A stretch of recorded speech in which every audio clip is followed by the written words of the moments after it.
Páni, vítam vás teda na našom stanovišti Živá pôda.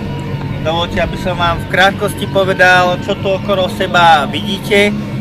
Pôda predstavuje hlavnú súčasť prírodného prostredia pre mnohé organizmy, ale najmä pre vyššie rastliny.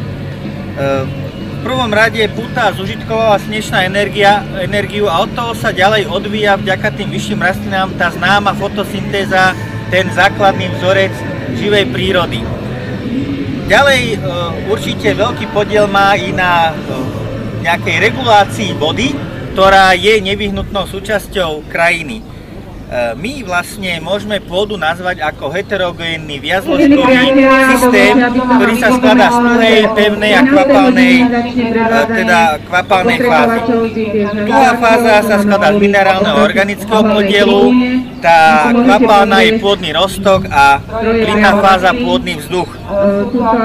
Zastúpenie týchto zložiek sa neustále mení a o tom práve tá pôda a celá tá rastlinná výroba je. My vlastne z teoretického i praktického hľadiska skúmame vlastne nejaké pôdne vlastnosti a tie poznáme fyzikálne, chemické a biologické. Tu ako vidíte máme vlastne nejaké prístroje pomocou ktorých práve zisťujeme vybrané fyzikálne, chemické a biologické vlastnosti pôdy. Sú to nejaké vrtáky na odber pôdnych vzoriek až do hĺbky 80 cm.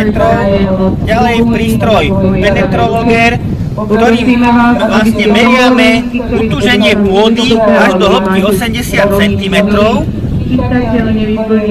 Taktiež pôdny teplomer, ktorým dokážeme tiež až do hĺbky pol metra merať teplotu pôdy, a ďalej vykopaná pôdna sonda, kde pomocou napríklad kopeckého vláčekov alebo nejakých vysúšačiek odoberáme vzorky pôdy a ďalej ich podrobujeme v laboratóriu ďalším, najmä fyzikálnym, ale aj chemickým a biologickým vlastnostiam pôdy. Propagáciou nejakých takýchto pôdnych vlastností a nejakého toho vzťahu k obrábaniu pôdy sa zaoberá i Slovak No-Till Club, Združenie pre rozvoj bezohňových technológií v rastlinnej výrobe, a vlastne to je ich účelom a cieľom stretnutia sa tu na týchto celoslovenských dňoch kola v Boroch nad Žitavou v roku 2013. Ďakujem vám všetkým za pozornosť a dovidenia o rok.